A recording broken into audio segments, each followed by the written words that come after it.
నమస్కారం. Kapil chits జేహో success మంత్ర కార్యక్రమానికి స్వాగతం. ఈరోజు మనం మెంటల్ టఫ్నెస్ అనే టాపిక్ గురించి మాట్లాడుకుందాం. ఈ మెంటల్ టఫ్నెస్ అనే టాపిక్ చాలా ఉపయోగపడేదిగా కనిపిస్తుంది. ఎందుకంటే ప్రతి ఒక్కరూ కూడా సాధారణ పరిస్థితుల్లో తమరే ఏదైనా పని చేయగలుగుతాము, తమంత ధీరులు లేరు అన్నట్టుగా ప్రవర్తిస్తూ ఉంటారు. కానీ ఏదైనా పరిస్థితుల్లో చాలా ఇబ్బందికర పరిస్థితులు, క్లిష్ట పరిస్థితులు వచ్చినప్పుడు మాత్రమే అక్కడి నుంచి జారుకునే ప్రయత్నం చేస్తూ ఉంటారు, భయపడిపోతూ ఉంటారు, టెన్స్ గురవుతూ ఉంటారు. ఇలాంటి పరిస్థితుల్లో కూడా సమర్థవంతంగా ఎలా ఎదుర్కోవాలి ఆ సమస్యని, అలాంటి పరిస్థితుల్లో ఎలా మెలగాలి అనే విషయాల్ని ఈరోజు మనం ఈ మెంటల్ టఫ్నెస్ అనే విషయాల ద్వారా తెలుసుకుందాం. ఈ విషయాలు మనకు చెప్పడానికి మనతో పాటు ప్రముఖ సైకాలజిస్ట్ ప్రొఫెసర్ పి జ్యోతిరాజ గారు ఉన్నారు. ఆవిడ ఇలాంటి విషయాలన్నింటినీ కూడా చాలా అధ్యయనం చేస్తున్నారు. అదేవిధంగా స్ఫూర్తి ఇంజనీరింగ్ కాలేజ్ నుంచి కొంతమంది స్టూడెంట్స్ ఉన్నారు. వాళ్ళకున్న డౌట్స్ని కూడా క్లారిఫై చేసుకోవడానికి ఇక్కడికి. హలో, వెల్కమ్, మీకు స్వాగతం అండి. సో మ్యామ్, ఈ మెంటల్ టఫ్నెస్ అనే టాపిక్, దీని ఉపయోగం ఏంటి? ఇప్పుడున్న పరిస్థితుల్లో ఈ టాపిక్ మన మెంటల్ టఫ్నెస్ అని ఏదైతే మాట్లాడుకుంటున్నామో అది చాలా చాలా అవసరము.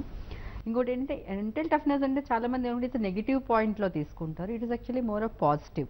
ఓకే, అంటే నీకు ఒక లాంగ్ టర్మ్ గెయిన్ కావాలి అనుకున్నప్పుడు నీకున్న షార్ట్ టర్మ్ పెయిన్ని కనుక భరించగలిగే కెపాసిటీ ఏదైతే ఉందో దాన్నే మనం మెంటల్ టఫ్నెస్ అంటాం.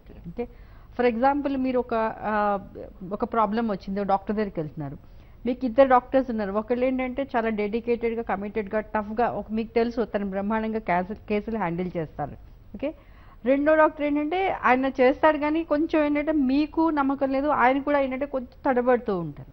సో ఇలాంటి పరిస్థితుల్లో మనం ఎవరైతే డెడికేటెడ్గా టఫ్గా ఉన్న డాక్టర్ దగ్గరికి వెళ్తామో ఆయన మీకు తెలుసు, ఆయన దగ్గరికి వెళ్తే ఆయన చాలా స్ట్రైట్ ఫార్వర్డ్గా మాట్లాడతాడు, కానీ ఏంటంటే అల్టిమేట్గా మీకు సొల్యూషన్ వస్తుంది.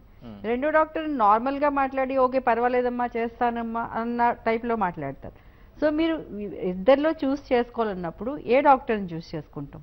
జనరల్గా ఎవరైతే టఫ్గా ఉంటారో, ఎవరైతే కేసుని కరెక్ట్గా హ్యాండిల్ చేయగలుగుతారో అనుకుంటారో వాళ్ళ దగ్గరికే మనం వెళ్తాం. ఓకే, ఇట్స్ ఓన్లీ డాక్టర్స్ అనే కాదు, ఏ ప్రొఫెషన్ అయినా తీసుకోండి, ఎవరినైనా తీసుకోండి, మనం జనరల్గా ఇష్టపడేది ఏంటంటే ఎవరైతే వాళ్ళు ఒక క్రిటికల్ సిచ్యువేషన్లో కూడా, ఒక ప్రాబ్లమాటిక్ సిచ్యువేషన్లో కూడా నిలబడగలిగే వాళ్ళని, కరెక్ట్గా డెసిషన్ తీసుకునే వాళ్ళనే మనం చాలా మటుకు ఇష్టపడతాం. వాళ్ళతోనే మనం మాట్లాడడానికి, ఉండడానికి ఇష్టపడతాం. ఓకే, కానీ ఇదేది అంత ఈజీగా కూడా వచ్చేదేం కాదు. ఇప్పుడు మీరు ఒకసారి టఫ్గా ఉన్నామంటే లేదు నేను చేసేస్తాను అన్న ఇది కాదు. ఇంకొకటి ఏంటంటే ఎవరైతే మీరు ఇందాక ఇంట్రడక్షన్లో చెప్పినట్టుగా జనరల్గా అంటే మామూలు సిచ్యువేషన్స్లో ప్రతి ఒక్కళ్ళు కూడా నాకేంటి ఎవ్రీథింగ్ ఈజ్ ఫేవరింగ్. ఓకే, మీరు అనుకున్నది అనుకున్నట్టు అయిపోతుంది, మీరు ఏదైనా అడిగితే అయిపోతుంది, లేకపోతే మీరు చేద్దామని అనుకునే లోపలనే పని అయిపోతుంది. Then you feel that you're the king and queen of your place. Okay, నాకు ఇంకా ఎదురు లేదు, నేను ఏదైనా చేయగలను, ప్రతిదీ నాకు సాధ్యం అయిపోతుందండి. ఇలాంటి సిచ్యువేషన్లో సడన్గా మీరు చాలామంది లక్ అంటారు, it's not luck. Some times situation favour అవ్వట్లేదు. మీకు ఎప్పుడైతే సిచ్యువేషన్ ఫేవర్ అవ్వట్లేదో అప్పటిదాకా మీకు అంత స్మూత్గా చాలా బాగున్నది ఏంటంటే సడన్గా మీకు ఏది వర్కౌట్ అయినట్టు అనిపించదు. అది స్టడీస్ కావచ్చు, జాబ్ కావచ్చు, బయట కావచ్చు, ఇంట్లో సిచ్యువేషన్స్ కావచ్చు. ఇలాంటి సిచ్యువేషన్లో ఏంటంటే సడన్గా something worst you have to face it. ఇలాంటి వర్స్ట్ ఫేస్ చేసినప్పుడు అంటే జనరల్గా అప్పుడు టఫ్గా ఉండగలగాలి. అప్పుడు ఎస్ నేను ఐ కెన్ హ్యాండిల్ సిచ్యువేషన్ అనుకోండి. కానీ అలా కాకుండా ఇప్పుడు ప్రజెంట్లో ఏం చేస్తున్నారంటే అలాంటి సిచ్యువేషన్ రాగానే నాది అయిపోయింది, నా పని అయిపోయింది, ఐఎమ్ యూస్లెస్, లేక ఇంక నేనేమి చేయలేను అన్న స్టేట్మెంట్స్ మనకి మనం ఇచ్చుకుని ఏదైతే మనం బెస్ట్ చేద్దాం అనుకున్నాం దాంట్లోంచి మనం వర్స్ట్లోకి వెళ్ళిపోతున్నాం. ఓకే, సో ఈ మళ్ళీ బెస్ట్లోకి రావడం అన్నదాన్ని మనం మెంటల్ టఫ్నెస్ కింద తీసుకోవచ్చు. సో ఇలాంటి సిచ్యువేషన్స్ మీకు ఇప్పటి వరకు ఇంట్రొడక్షన్ మన సాధారణంగా అన్ని పరిస్థితుల్లోనూ చూస్తూ ఉంటాం. విద్యార్థుల్లో కూడా ఇలాంటి పరిస్థితులు ఎక్కువగా కనిపిస్తూ ఉంటాయి. మనం ఈరోజు మనతో పాటు విద్యార్థులు కూడా ఉన్నారు కాబట్టి వాళ్ళ గురించి డిస్కస్ చేద్దాం. అయితే ఎలాంటి సిచ్యువేషన్స్ మీ దగ్గరికి ఏమైనా కంప్లైంట్స్ వస్తూ ఉన్నాయి దీనికి సంబంధించి, ఎలాంటి పరిస్థితులను వాళ్ళు ఎదుర్కొంటున్నట్టు మీకు ఏమైనా ఎగ్జాంపుల్స్ ఉన్నాయా? డెఫినెట్గా మెయిన్లీ మన స్టూడెంట్స్ పాయింట్ ఆఫ్ వ్యూలో తీసుకుంటే ఒక స్టేజ్ వరకు ఏంటంటే వీళ్ళు చాలా బాగా పర్ఫామ్ చేస్తారు. లైక్ మీరు 10th ఇంటర్మీడియట్ వరకు ఏంటంటే అది గైడెన్స్ కావచ్చు, ఇంకేదైనా కావచ్చు, ఎవ్రీథింగ్ బాగానే ఉంటుంది. ఎందుకంటే స్కూల్లో అయితే టీచర్స్ గైడ్ చేస్తారు, ఇప్పుడు ఇంటర్మీడియట్లో కూడా కాలేజ్లో ఎవరో ఒకరు మిమ్మల్ని గైడ్ చేస్తారు.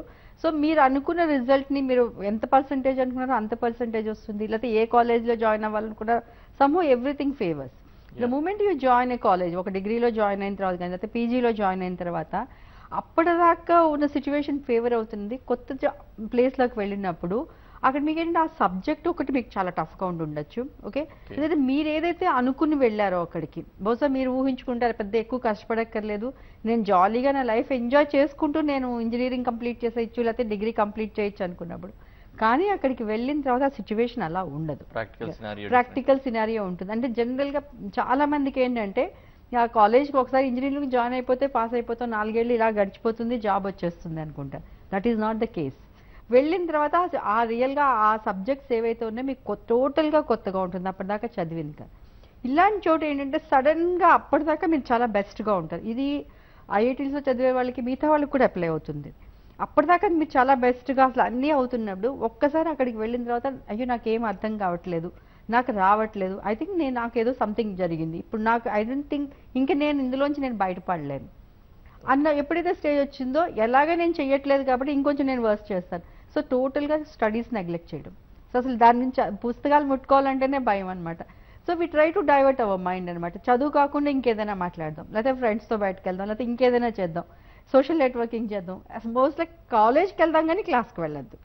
సో ఈ టైప్ ఆఫ్ ఏదైతే ఉందో అంటే మీకు ఆల్రెడీ ఒక సిచ్యువేషన్ టఫ్గా ఉంది, దాన్ని మీరు హ్యాండిల్ చేసుకుని లేకపోతే ఫేస్ చేసే బదులు దాన్ని మీరు అవాయిడ్ చేయడానికి ప్రయత్నిస్తున్నారు. ఇది చాలా మంది స్టూడెంట్స్లో వస్తుంది.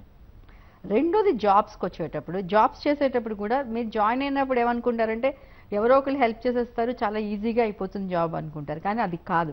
వెళ్ళిన తర్వాత మీ జాబ్ని మీరు ఇష్టపడి ఎంజాయ్ చేస్తూ చేయగలగాలి.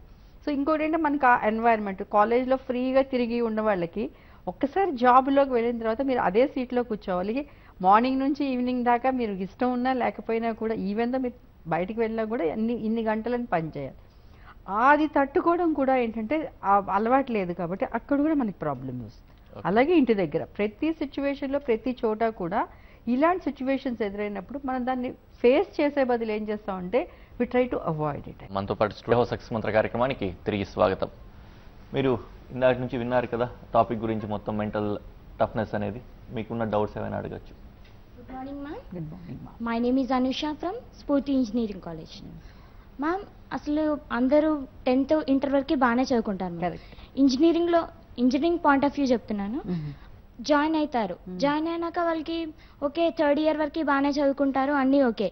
తీరా 4th ఇయర్కి వచ్చేసరికి 4-1 కూడా ఓకే. క్యాంపస్ సెలక్షన్స్ టైంలో కొంతమంది ఓకే నేను ఫేస్ చేయగలుగుతా అని వెళ్తారు, ఇంకొంతమంది అక్కడ దాకా వెళ్ళి మళ్ళీ రిటర్న్ వచ్చేసారు. అంటే some people from basically English medium, some people from Telugu medium. In that cases ఎవరైనా తెలుగు మీడియం నుంచి వచ్చిన వాళ్ళు ఉంటే వాళ్ళ ఆ సిచ్యువేషన్ దాకా వెళ్ళి రివర్స్ రాకుండా ఉండడానికి ఎలా మనం ఉండాలి? Correct, really true. ఇప్పుడు చాలా మట్టుకు చాలా ఇంజనీరింగ్ కాలేజ్ చాలా చోట్ల జరుగుతున్నది కూడా ఇదే ఉంది సిచ్యువేషన్. ఎందుకంటే ఒక 10th ఇంటర్మీడియట్ ఏంటంటే ఒక పర్టికులర్ కంఫర్ట్ జోను ఆల్రెడీ బాగుంది. రెండోది ఇంజనీరింగ్లోకి వచ్చేటప్పటికి ఏంటంటే ఇంకా టైం ఉంది కదా, ఇంకా టైం ఉంది కదా, ఇంకా టైం ఉంది కదా. ఎప్పుడో మనం 4-2లో కదా ఫేస్ చేసేది, ఇప్పటి నుంచి ఎందుకు కష్టపడాలనుకుంటారు. సో అలా కాకుండా 4-2లో మీరు ఫేస్ చేయాలని మీకు తెలుసు. ఓకే, అది ఒక లాంగ్ టర్మ్ గెయిన్. ఎందుకంటే ఒకసారి 4-2లో క్యాంపస్ సెలక్షన్తో నేను బాగా చేస్తే కనుక నాకు లైఫ్ లాంగ్ తర్వాత నాకు ఎప్పుడు ఫ్యూచర్లో ప్రాబ్లం ఉండదు అన్నది ముందు మీకు ఫస్ట్ ఇయర్ నుంచి తెలియగలగాలి. మనం ఫస్ట్ ఇయర్ ఏం చేస్తామంటే ఇట్స్ ఓకే, నో ప్రాబ్లం, ఎందుకంటే అంతా బాగుంటుంది, ఫ్రెండ్స్తో గడపడం, బయటకు వెళ్ళడం అంతా ఎంజాయ్ చేస్తాము. అంటే ఒక రకంగా చెప్పాలంటే ఒక కంఫర్ట్ జోన్ అనేది మనం డెవలప్ చేసుకుంటాం. ఆ కంఫర్ట్ జోన్ నుంచి ఎప్పుడైతే మీరు బయటకు రాలేదో అది రావాల్సిన స్టేజ్ ఎప్పుడు వస్తుందంటే 4th ఇయర్లో వస్తుంది మీకు. ఓకే, ఆ 4th ఇయర్లో కంఫర్ట్ జోన్లోంచి బయటకు రావాలి అన్నప్పుడు మిమ్మల్ని మీరు ముందు నుంచే ప్రిపేర్ చేసుకోగలగాలి కదా. అప్పటికప్పుడు మిమ్మల్ని మీ జోన్లోంచి మీకు బయటకు రావాలంటే చాలా కష్టం. ఇయర్స్ టుగెదర్ ఒక చోట మీరు ఉన్నప్పుడు. ఓకే, ఇంకొకటి ఏంటి ఇక్కడ మీడియం, ఏ మీడియం అన్న దానికన్నా కూడా నేను ఎలా ప్రిపేర్ అవుతున్నాను, ఎలా నేను దీని సిచ్యువేషన్ నేను హ్యాండిల్ చేసుకుంటాను. ఓకే, ఫస్ట్ ఆఫ్ ఆల్ మీ మీద మీకు నమ్మకం ఉండాలి. ఓకే, అది తెలుగు మీడియం కావచ్చు, ఇంగ్లీష్ మీడియం కావచ్చు, సబ్జెక్ట్ టెక్నికల్ నాలెడ్జ్ అనేది చాలా చాలా ఇంపార్టెంట్. నేను ఇంజనీరింగ్ పాయింట్ ఆఫ్ వ్యూ కానీ ఏ సబ్జెక్ట్ అయినా సరే మీకు టెక్నికల్ నాలెడ్జ్ ఎప్పుడైతే ఉందో వాళ్ళు టెస్ట్ చేసేది మీ టెక్నికల్ నాలెడ్జ్. మీరు నాకు వచ్చిన పాయింట్ని నేను 10 మాటల్లో చెప్తాను, 20 మాటల్లో చెప్తాను, 30 మాటల్లో చెప్తాను, that is a different thing. Okay, ultimately నాకు దీని గురించి నాకు తెలుసు, దీని గురించి నేను చెప్పగలను అని ఎప్పుడైతే మీరు అనుకోగలుగుతారో డెఫినెట్గా మీకు సిచ్యువేషన్ నుంచి మీరు ఈజీగా బయటపడవచ్చు. సో మీరు 4-2లో చేయాలి అనుకున్నప్పుడు మీరు 3 year I think 3rd year నుంచే మీ ప్రిపరేషన్ అనేది స్టార్ట్ అవ్వాలి. నేను I have to face the interviews కాబట్టి నేను ఎలా ఉండాలనేది ముందు నుంచే ప్రిపరేషన్ అనేది చాలా చాలా అవసరం. Okay, I'm Saujanya Reddy from Spooty Engineering College. Madam, basically, I'm a graduated of civil engineer.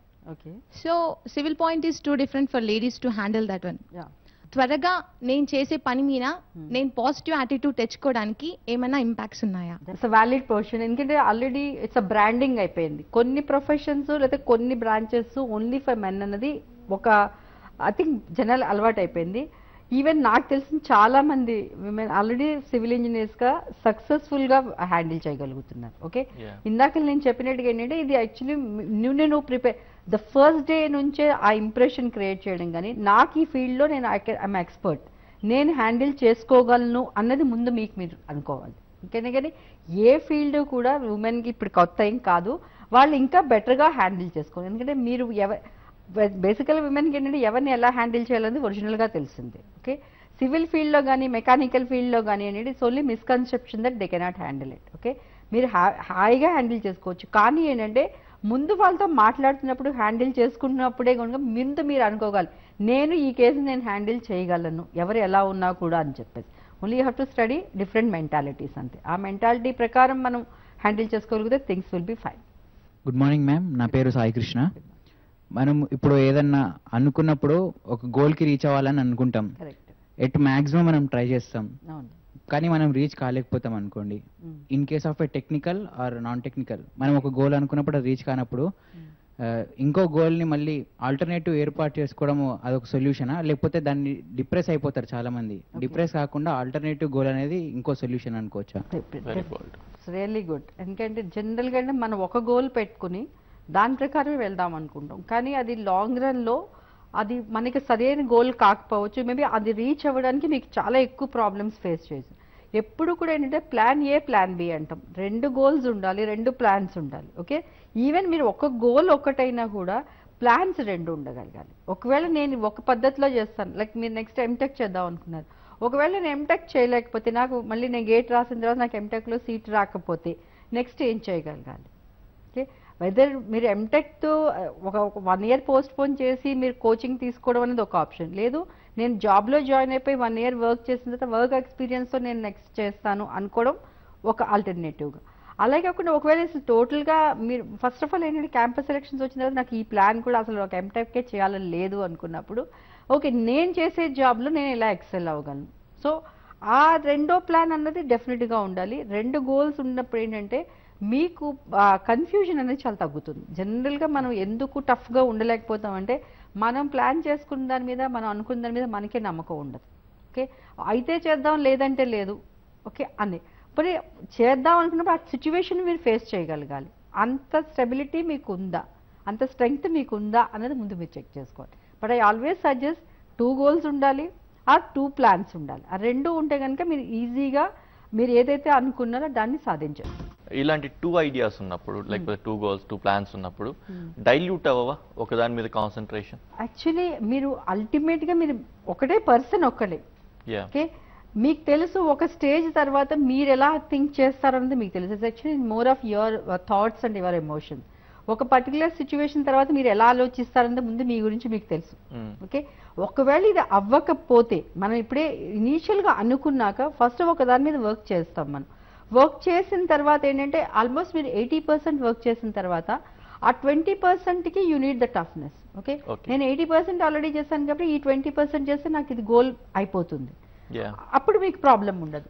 రెండోది మీరు రెండోదాన్ని మీరు అది కాకపోతే రెండోదాని మీద వర్క్ చేయడం మొదలు పెట్టండి. మీకు 20% దగ్గర తెలిసిపోతుంది అసలు ఇది నాకు ఏ రకంగానూ సూట్ అవ్వదు. Then you don't stretch yourself. Okay దాని ఆల్టర్నేటివ్ ఎప్పుడు కూడా డిసప్పాయింట్ అవడానికో లేకపోతే డిక్రీజ్ చేసుకోవడానికో కాకుండా విన్ విన్ గా ఆలోచించుకుంటే నాకు ఇది అంటే మనకి ఏంటంటే సైకలాజికల్ గా కూడా ఇది కాకపోతే నాకు అది ఉంది కదా, so need not worry at all. So అది ఒక రకంగా చెప్పాలంటే మీకు టఫ్నెస్ రావడానికి స్టెబిలిటీ రావడానికి అది చాలా ఉపయోగపడుతుంది. గుడ్ మార్నింగ్ మేడం, నా పేరు సమ్మర్. నేను స్ఫూర్తిలో సివిల్ 3rd ఇయర్ చదువుతున్నాను. అయితే యాజ్ ఎ సివిల్ స్టూడెంట్గా నేను ఏం చెప్పాను అనుకుంటే చాలా మందికి ఫస్ట్ ఇయర్లోనే ఎక్కువ బ్యాక్లాగ్స్ ఉంటాయి కంపేర్ చేసుకుంటే, అందులోనూ కానీ 1 ఇయర్ టైం ఉంటుంది కానీ 2-1 నుంచి తక్కువ బ్యాక్లాగ్స్ ఉంటాయి. అంటే ఫస్ట్ ఇయర్లో ఉంటుంది కానీ మళ్ళీ ఫస్ట్ ఇయర్ కూడా 2-1లో కవర్ చేసుకోవాలంటే ఎట్లా కొంచెం చెప్తాను. ఓకే ఫస్ట్ ఇయర్లో ఎందుకు బ్యాక్లాగ్స్ ఉంటాయన్న దాన్ని ఫస్ట్ ఆఫ్ ఆల్ అంటే ముందు రిలాక్స్ అయిపోతాం. మనం ఫస్ట్ ఇయర్ జాయిన్ అవ్వగానే ముందు రిలాక్స్ అవుతాం, కానీ తర్వాత మీకు తెలుసండి, నీకు తర్వాత బ్యాక్లాగ్స్ ఉండకూడదు, అసలు ఫస్టే ఉండకూడదు అన్నప్పుడు మీరు జాయిన్ అయినప్పుడే కూడా ముందు చేయాల్సింది ఏంటంటే, నాకు బ్యాక్లాగ్స్ లేకుండా, దట్ ఈస్ ఓన్లీ గోల్ అనుకోండి, మీరు ఇంక టఫ్నెస్ అనుకోండి, ఇంకేదైనా కానీ నేను డిగ్రీ కంప్లీట్ చేసేటప్పుడు నాకు ఏ ఇయర్లో కూడా బ్యాక్లాగ్స్ ఉండకూడదు అన్నది ముందు మీరు ఆలోచించుకోవాలి. సాధారణంగా మనం ఏం చేస్తామంటే బ్యాక్లాగ్స్ ఉన్నా పర్వాలేదు అనుకున్న సిచ్యువేషన్లోకి వెళ్తాం. అలా కాకుండా నా డిగ్రీ నేను బ్యాక్లాగ్స్ని లేకుండా నేను కంప్లీట్ చేయగలను అని ముందు అనుకోవాలి మీరు. ఓకే, సాధారణంగా బ్యాక్లాగ్స్ ఇవి ఎందుకు వస్తాయంటే ఫియర్ వల్ల వస్తాయి. ఎందుకంటే ఆ సబ్జెక్ట్ ఇప్పుడు రాస్తే కనుక నేను తక్కువ మార్క్స్ వస్తాయేమో లేదా ఫెయిల్ అవుతానేమో అన్న ఫియర్ వల్ల జనరల్గా మీరు అటెంప్ట్ చేయరు. ముందు మీరు ఏం చేయాల్సి, ఒక తక్కువ వచ్చినా ఏమొచ్చినా పర్వాలేదు, let me right it, let me complete it అనుకుని మీరు స్టార్ట్ చేస్తే కనుక ఎప్పుడైతే మీ స్టార్టింగ్ చాలా బాగుందో ఆటోమేటిక్గా మీరు వెళ్ళి ఎగ్జామ్ రాస్తారు. రాసినప్పుడు ఏంటంటే బ్యాక్లాగ్స్ అనేది ఆటోమేటిక్ తగ్గిపోతాయి. సో మనం టఫ్నెస్ కావాలనుకుంటే ఒకటి నేను కంఫర్ట్ జోన్లోంచి ముందు బయటపడేది, రెండోది ఏంటంటే ఫియర్ ఏదైతే ఉందో దాన్ని ముందు జయించగలగాలి మీరు. ఒక్కసారి నేను ఏదైనా చేయగలను, పర్వాలేదు, ఎగ్జామ్ నేను రాసేస్తాను, ముందు వెళ్ళి రాస్తాను, ఎలా వచ్చినా పర్వాలేదు అని అనుకుంటే డెఫినెట్గా అక్కడికి వెళ్ళిన తర్వాత మీరు ఆల్రెడీ క్లాస్లో విన్నదాని వల్ల ఆటోమేటిక్గా మీరు బాగా చేస్తారు, ప్రజెంట్ చేయండి. నా పేరు నాగ షర్మిల, నేను స్ఫూర్తి ఇంజనీరింగ్ కాలేజ్ నుంచి వచ్చాను మేడం. Hello madam. హలో. నా డౌట్ ఏంటంటే, మీరు చెప్పింది ఏంటంటే వర్స్ట్ సిచ్యువేషన్స్లో కూడా బెస్ట్గా పర్ఫామ్ చేయాలని చెప్తున్నారు. సో ఇది ఎప్పుడు సాధ్యం అవుతుంది అంటే మనకి మెంటల్ స్టెబిలిటీ ఉన్నప్పుడు సాధ్యం అవుతుందని నేను అనుకుంటున్నాను. సో మెంటల్ స్టెబిలిటీ ఉన్నప్పుడు మనకి అనుకూలించిన పరిస్థితుల్లోనూ మనం కరెక్ట్గానే బిహేవ్ చేయాలి, అండ్ ప్రతికూలించిన పరిస్థితుల్లోనూ మనం ఆ మెంటల్ స్టెబిలిటీ అనేది మనం కోల్పోకూడదు. నా విషయానికి వస్తే నేను ప్రతిరోజు అనుకుంటా, ఈ రోజు నేను మెంటల్గా స్టేబుల్గా ఉండాలి అంటే మతి స్థిరత్వంగా ఉండాలి నేను అని నేను అనుకుంటాను. కానీ అది ఎప్పటి వరకు నిలబెట్టుకోగలుగుతానంటే ఆ రోజు ఎండింగ్ వరకు మాక్సిమం అలా నిలబెట్టుకోగలుగుతా. కానీ అది నెక్స్ట్ డేస్కి రిపీట్ చేద్దామనేసరికి నేను సహజంగానే కోల్పోతున్నాను. సో దీన్ని కోల్పోకుండా దానిపైనే జీవితం మొత్తం అలా ఉండాలి, ఆ స్టెబిలిటీ అనేది నేను మెయింటైన్ చేసుకోవాలి. ఎక్కువ మార్కులు వచ్చినా నేను నార్మల్గానే ఉండాలి, ఒకవేళ నాకు ఏమైనా తక్కువ మార్కులు వచ్చినా కూడా నేను అలానే బిహేవ్ చేయాలనేది నేను అనుకున్నాను. Every day is a new day కదా. సరే మనం అనుకుంటాం, మనం ఏ రోజైనా సరే 24 hours కన్నా ఎక్కువ మన దగ్గర ఉంటాయా, ఉండవు కదా. మార్నింగ్ మీరు స్టార్ట్ చేసినప్పుడు ఈ రోజు అంతా బాగా జరిగింది, ఓకే, ఆ రోజు నైట్ పడుకునేటప్పుడు ఈ రోజు జరిగిన దాంట్లో అంతా కరెక్ట్గా చేసుకున్నాను అంటే ఈ రోజుకి ఎవ్రీథింగ్ ఇస్ ఫైన్. సో మన లాస్ట్లో జీరో బ్యాలెన్స్ అనమాట. పడుకునేటప్పటికి మనం బ్యాలెన్స్ మనం జీరో చేసుకుంటేనే మనం నెక్స్ట్ డే ప్రాపర్గా ఉండగలుగుతాం. సో మీకు నెక్స్ట్ డే మార్నింగ్ లేచినప్పుడు again you are with some balance. Okay, 24 hours balance మీ దగ్గర ఉంది. ఆ 24 hours సో ఏ రోజుకి ఆ రోజే కనుక, ఎందుకంటే ఒకసారి నన్ను మోటివేట్ చేసుకుంటే కుదురుతుంది అంటే కుదరదు. ఎందుకంటే after all human beings, emotions, మనకున్న థాట్స్ కానీ ఇవన్నీ కూడా ఎంత ఎక్కువ అంటే ఒకసారి సడన్గా హ్యాపీనెస్, సడన్గా సాడ్నెస్, అంతా బాగున్నా కూడా మనం సాడ్గా ఉంటాం. ఒకసారి అసలు ఏం బాగాలేదు కానీ మనం నార్మల్గానే ఉంటాం కదా. సో అందుకనంటే మన మెంటాలిటీస్ గురించి మనకే ప్రాపర్గా తెలియనప్పుడు ఒకటే టైప్ ఆఫ్ సిచ్యువేషన్లో రాంగ్లో ఉండాలి అనుకోవడం మాత్రం చాలా తప్పు. ఓకే, సో ఏ రోజుకి ఆ రోజు, ఈ రోజు కొత్త రోజు, ఈ రోజు నేను నార్మల్గా ఉంటాను అనుకుని సజెషన్స్ ఎప్పుడైతే ఇవ్వగలుగుతామో then definitely you do better. So అంతేగాని ఒకసారి చేసుకున్నాక ఇది ఇయర్స్ టుగెదర్ వర్కౌట్ అవ్వాలి అంటే అవ్వదు. ఎందుకంటే ఫ్రాంక్లీ స్పీకింగ్ అవ్వదు. ఎందుకంటే ఏ రోజుకి ఆ రోజే కనుక you have to give your self another suggestion. ఈ రోజు పొద్దున్న లేవగానే నేను ఈ రోజు మళ్ళీ బాగా జరుగుతుంది, నిన్న బాగా జరిగింది కదా, ఈ రోజు కూడా బాగా జరుగుతుంది, రేపు కూడా బాగా జరుగుతుంది. ఓకే, ఈ పాజిటివ్ థింకింగ్తో అయితే మీకు through out life you have to give suggestion something like this. Okay అమ్మా, చివరిగా మన ప్రేక్షకులకు కూడా ఈ టాపిక్ సంబంధించి మెంటల్ స్టెబిలిటీ లేకపోతే మెంటల్ టఫ్నెస్కి సంబంధించి సలహా ఏదైనా ఒకటి. డెఫినెట్గా నార్మల్గా ఉన్నప్పుడు బాగా చేసామని కాకుండా నిజంగానే వర్స్ సిచ్యువేషన్లో ఉన్నప్పుడు నేను ఎంత బాగా పెర్ఫామ్ చేయగలను, నేను ఎంత స్టెబిలిటీగా ఉండగలను అన్నది మీ మీద ఆధారపడి ఉంటుంది. ఒక్కసారి ఇలా ఉండాలనుకుంటే ముందు మీ కంఫర్ట్ జోన్ నుంచి బయటపడి ఓకే ఆ సిచ్యువేషన్ ముందు ఫేస్ చేయగలగాలి. ముందు ఎప్పుడైతే మీరు ఫేస్ చేస్తారో ఆ ఫేస్ చేస్తున్నప్పుడు వచ్చే ఫియర్ని కూడా మీరు ఓవర్కమ్ చేసుకుంటే డెఫినెట్గా every day, every moment, every సిచ్యువేషన్లో మీరు టఫ్గా ఉండొచ్చు. ఓకే మా, చాలా థ్యాంక్స్ అండి. మెంటల్ టఫ్నెస్ సంబంధించి చాలా చక్కగా వివరించారు వ్యూవర్స్కి, అలాగే డౌట్స్ కూడా క్లారిఫై చేశారు. Thanks for participating in our show. మీకు కూడా థ్యాంక్స్ అండి షోలో పార్టిసిపేట్ చేసినందుకు. చూసారు కదా మెంటల్ టఫ్నెస్ అనే టాపిక్ ఎంత ఇంపార్టెంటో. ప్రతి మనిషి జీవితంలో కూడా మెంటల్గా టఫ్గా ఉండడం చాలా అవసరం అవుతూ ఉంటుంది. ఏ సిచ్యువేషన్లో అయినా సరే చాలా ధైర్యంగా స్తబ్దుగా ఉంటే ఎలాంటి కష్టాలు లేకుండా ఉంటాయి. అదేవిధంగా ప్రతిరోజు కూడా మనల్ని మనం మోటివేట్ చేసుకుంటూ ఈరోజు ఏ కష్టమైన పరిస్థితులు వచ్చినా కూడా దాన్ని స్థిరంగా ఎదుర్కోవాలి అని మోటివేట్ చేసుకుంటూ ముందుకు పోతూ ఉంటే హ్యాపీగా మన లైఫ్ని లీడ్ చేయొచ్చు అని చెప్పి మనం ఈరోజు టాపిక్లో తెలుసుకుందాం. ఇది ఇవాల్టి కపిల్ చేట్స్ జై హో సక్సెస్ మంత్ర కార్యక్రమం. మరో కపిల్ చేట్స్ జై హో సక్సెస్ మంత్ర కార్యక్రమంలో మళ్ళీ కలుద్దాం. నమస్తే.